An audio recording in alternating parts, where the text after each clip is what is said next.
a.m. on an April day, and these eager young learners are embarking on yet another adventure.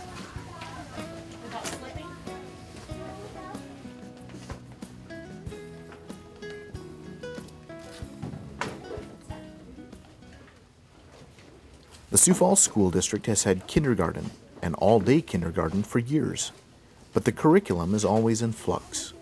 Parents of current kindergartners might remember nap times, play times, and the all-important gym or recess back in their day. Read a book, once your bag's unloaded. Read a book, when your bag is unloaded. You can read a book when your bag's unloaded, because we love to read. But for kindergarten students today, everything is centered around learning. Spend a day in the classroom and you'll not only notice a heavy focus on literacy, students reading and writing throughout the day, but that every activity is actually multiple learning experiences at once.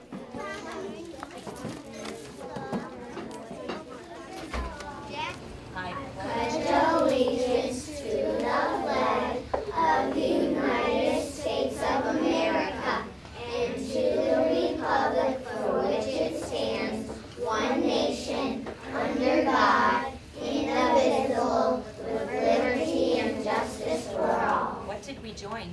Team America. Team America. We're part of that team. We talked about this morning, we've been talking about plants and the different parts we know. We've talked about the roots and the stems and the leaves, and we've even talked about the flowers. And then, Camden, we started to talk about plants that we could eat and what parts of them we eat.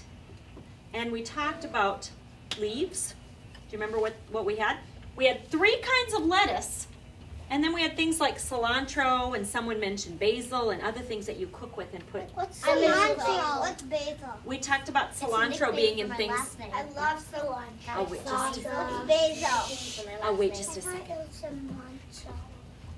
We talked about cilantro being in things like salsa and things like that, and basil sometimes we have like in spaghetti sauces and things like that. Different ingredients. It's another little plant, like a leaf that we use. We cut up and put in things. We put, yeah, a lot of the things that we call spices are leaves that we put in from different plants to make our food taste delicious.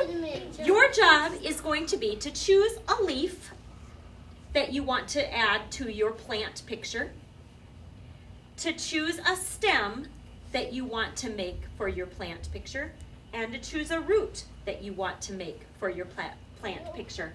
And I made mine with a carrot that was a root, and I wrote the word root next to it. I chose celery to be the stems that I eat, and I wrote the word stem. And then I put lettuce up here, and I wrote the word leaf. And even on the leaf that I eat, I showed you what the roots look like. And even on the stem that I eat, I showed you what the roots look like. And on the root that I eat, I showed you what the leaves look like. Sam, I love your hand. What did you want to know? A science project is also a lesson in cutting, gluing, and spatial relationships.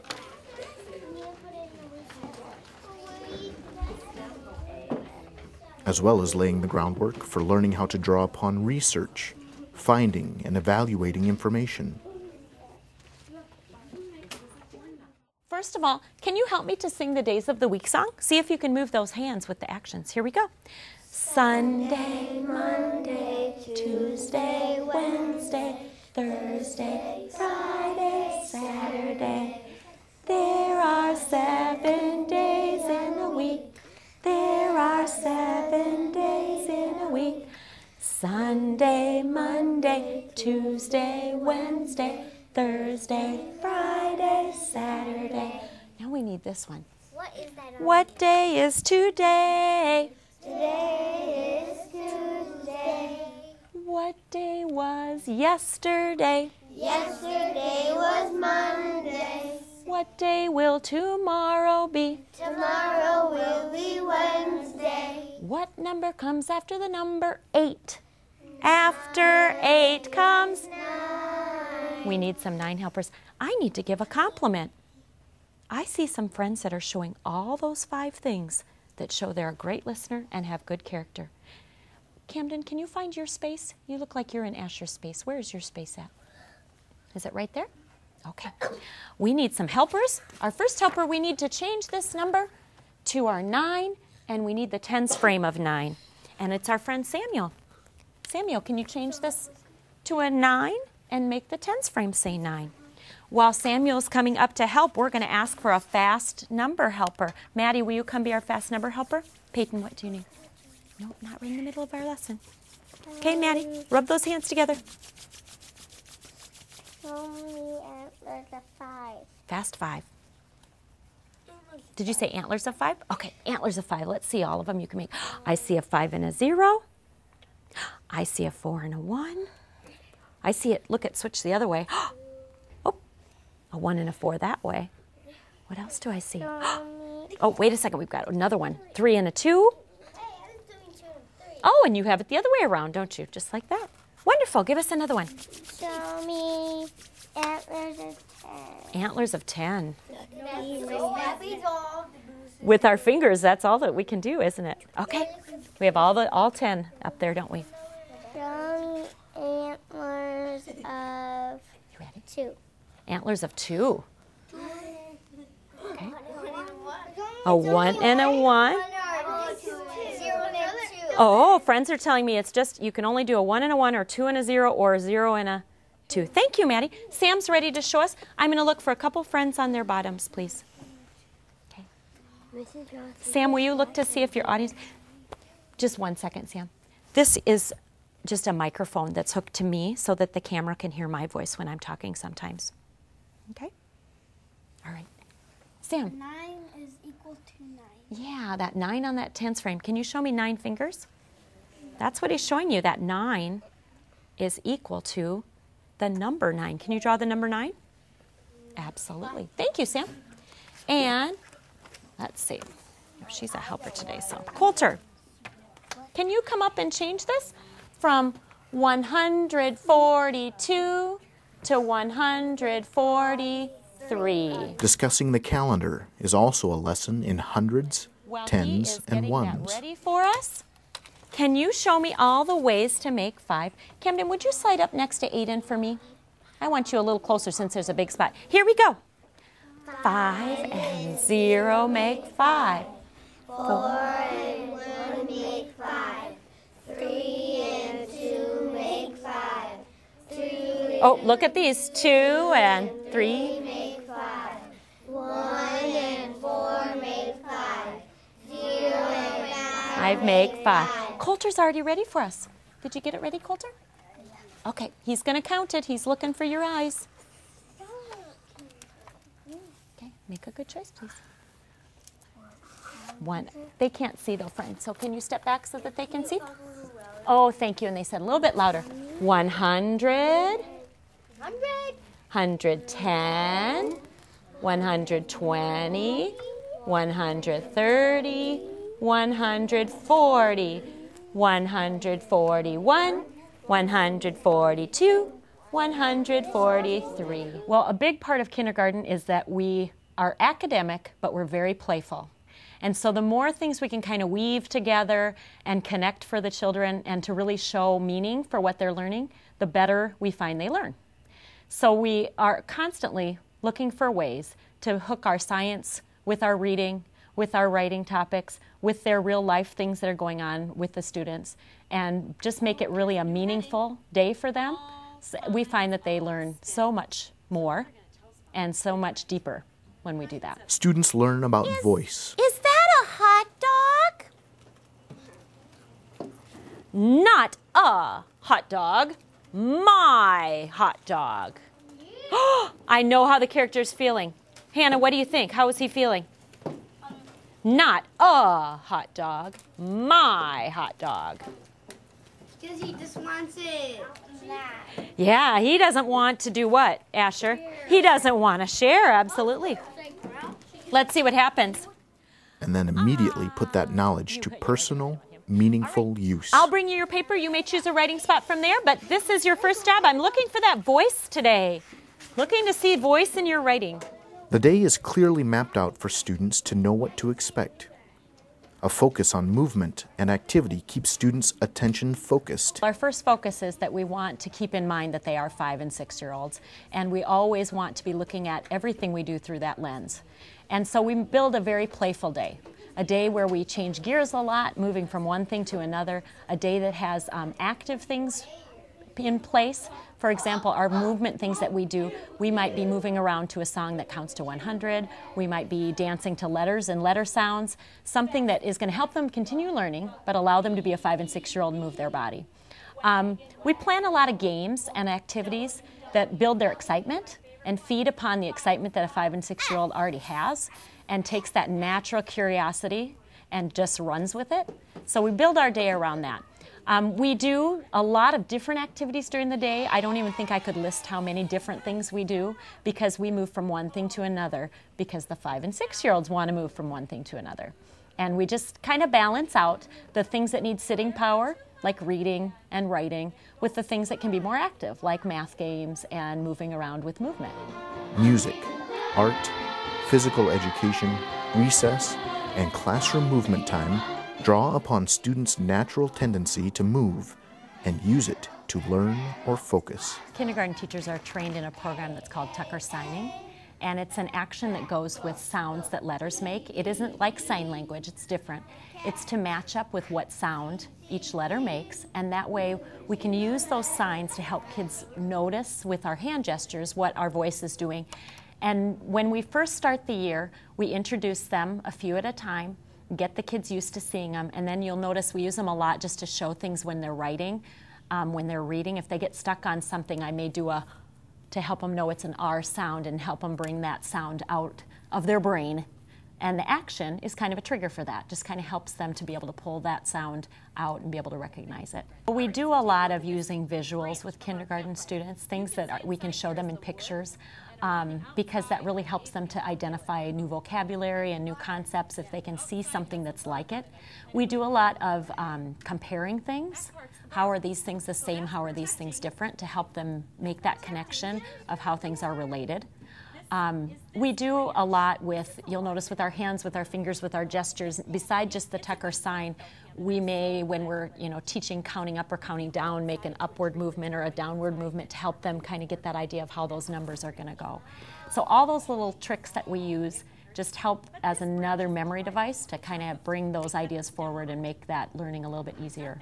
By spring, this routine, these expectations are the norm. But the school year doesn't start that way. I think the most important thing at the beginning of the year is they have to learn how to be a student, how to be in a classroom with other children. A lot of children have not ever been in this type of a setting where they've had one adult with a big group of children, and they have to learn how to take turns, how to let each other have a turn to talk, how to share the teacher's attention, how to follow simple directions. So that's kind of where we start. Once we can get that down about just how do you be a learner, how do you show that you're ready to learn, then we're able to move into how do you work with other people, how do you work on your own goals and kind of have your own plan in mind for what you need as a learner. And so we work our way into those things. But at first we have to start at what does a student need to do? And at the beginning of the year, we're down to how do you open a glue bottle, how do you show the teacher that you're ready to listen by making eye contact and doing those things that show you're a listener.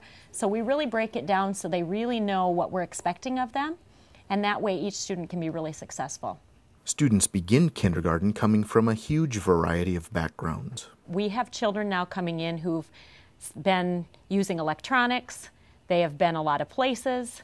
The world is a smaller place, and they come in knowing lots of information. So we want to meet them right where they come in at and keep them growing. And so our expectation has changed in terms of readers. We have lots of kindergartners who leave kindergarten being very fluent readers. Writing, we're writing all sorts of experiences, and just the amount of being able to speak and explain your thinking has really changed a lot. That's been another way that I think kindergarten has changed and evolved over the years that I've taught. We are constantly finding out where our children are at, what the next goal is for them, and meeting that next need. very hard to do when there's a whole classroom of kids. But we have it down to a fine art. We differentiate by having different book groups, so I can read with children at different levels, and each child is bringing home books that are appropriate for them. We also differentiate by having math groupings and writing groupings, so we can pull children to work on different things that they need. Leading it all is a classroom teacher, collaborating with other teachers, tying art, music, and library lessons to the classroom, incorporating songs, and building a classroom that can support exploration for 9 of some of the most important months in a child's life. One of the keys to successful learning is tying lessons to real life, something teachers are doing throughout 13 grades, and it all starts right here. We're always wanting to make that connection between whatever concept they're learning and their real life and their real personality. And so, of course, when we're kindergartners, we're going to write about things that are interesting to kindergarten. We're going to be doing science experiments that are things that are interesting to kindergartners, and things that touch our real lives. We may be planting seeds.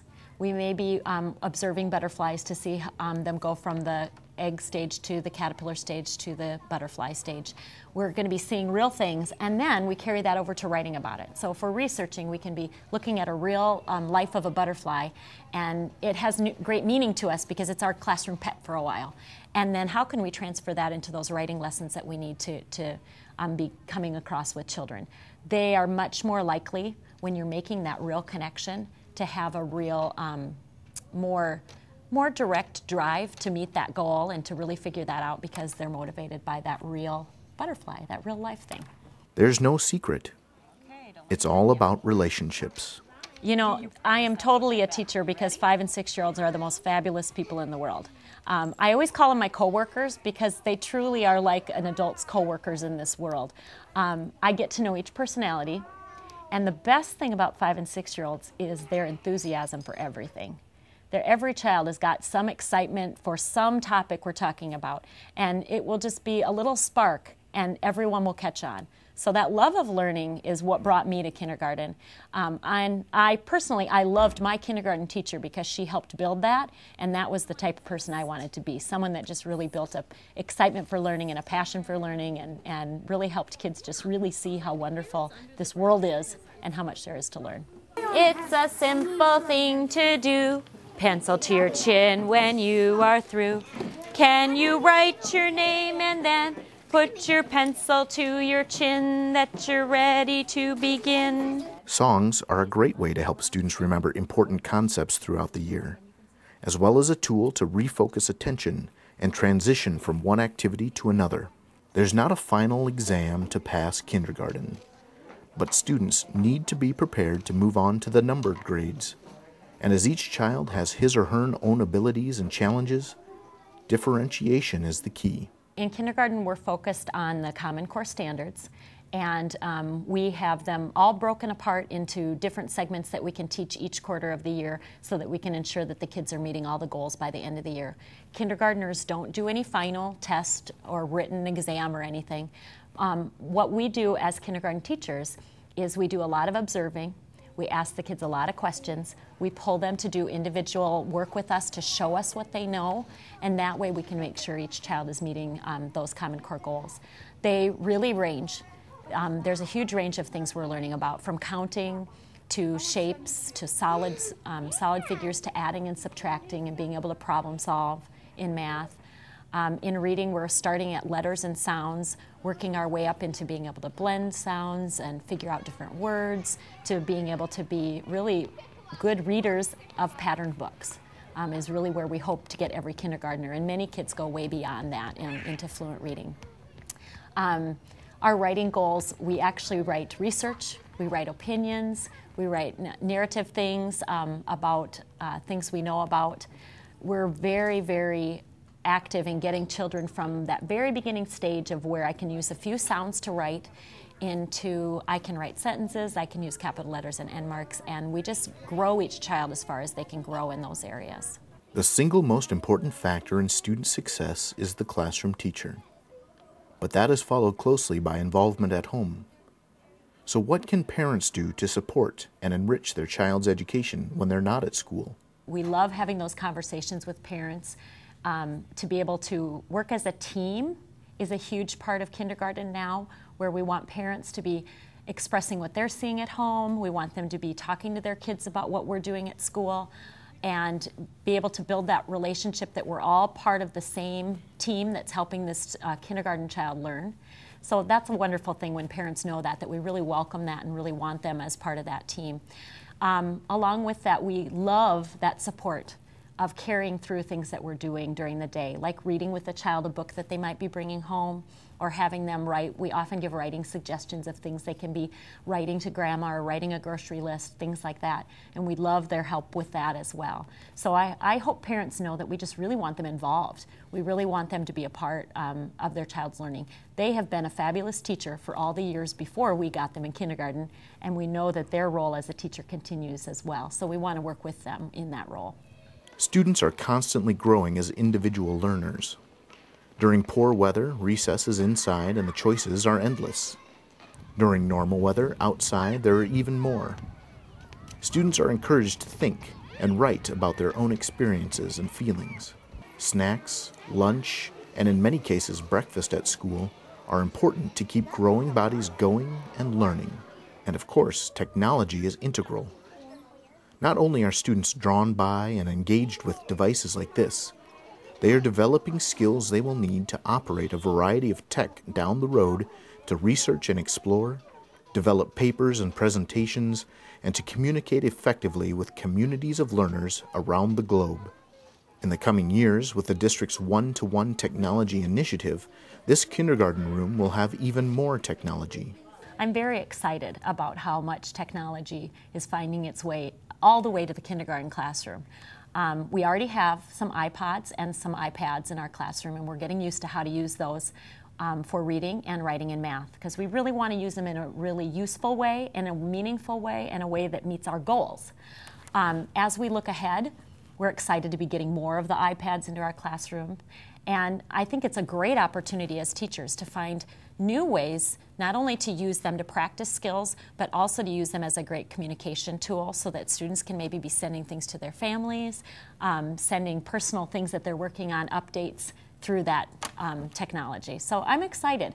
I'm glad and very proud that we're going to be receiving even more training, because I think that's always key to helping teachers do their very best. But I'm really excited about that opportunity. It's just another way that kindergarten is constantly changing, just as the students are.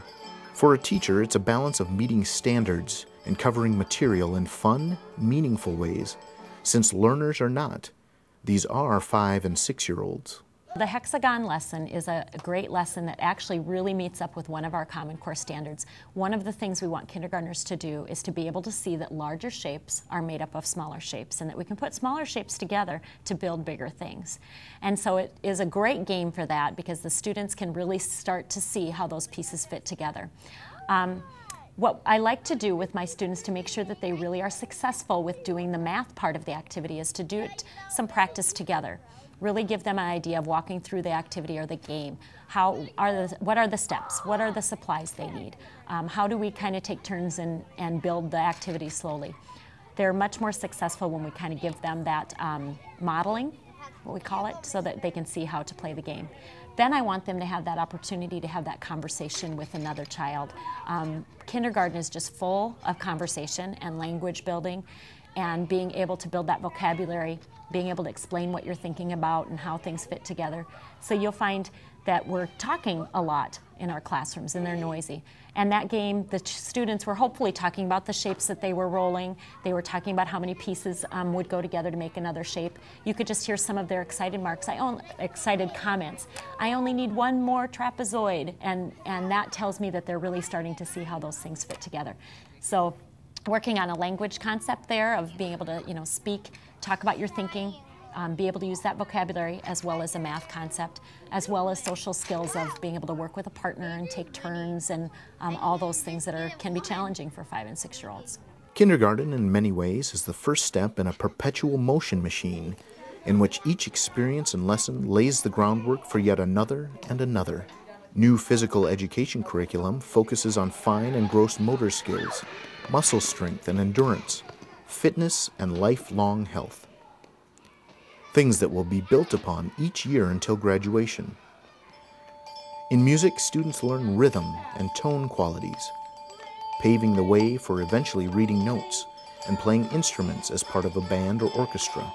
Art class reaches beyond color, cutting, and gluing to teach symmetry and balance. And every minute are lessons on social skills, sharing, caring, waiting, using manners, doing your best, and never giving up.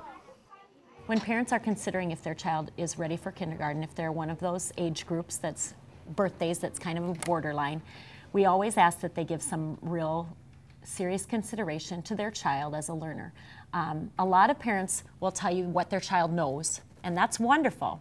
But what we really want to know is what kind of effort they put into things. Kindergartners that are successful are ready to learn because they're ready to put effort into their work. They're ready to try. So I ask parents things like, what does your child do when there's something new to do or new to learn? Do they embrace that? Do they move away from that? That's kind of a clue that that child might not be ready to take that risk yet. What does your child do when they're frustrated? Do they work through it, or does that cause them to shut down? That's another great clue for whether they're showing some of that readiness for kindergarten. Another area that's great to think about is their social skills. And by that, I don't always mean how they get along with other kids. It's how do they work out problems with other children. So if they're playing a game and something's not going right, can they talk that out and work that out, or do they use physical force or something else? So those are great things to think about. Another consideration is just what we kind of call in kindergarten sitting power. We start the year with not much sitting power, and we build up that stamina so that kids can work longer on things. And so can your child sit and work for a little while, listen to a story, do a puzzle? Do they have some of that stamina for being able to do a little bit of that work as well? Because we will be asking that of them. Our goal in kindergarten is always to have successful students that feel wonderful about school. So we want them to have a great start coming in, feeling good about things right away, and not having a lot of those conflicting feelings.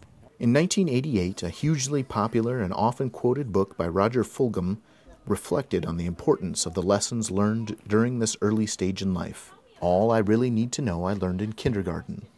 Watching a kindergarten in action today, it's easy to see the truth in that.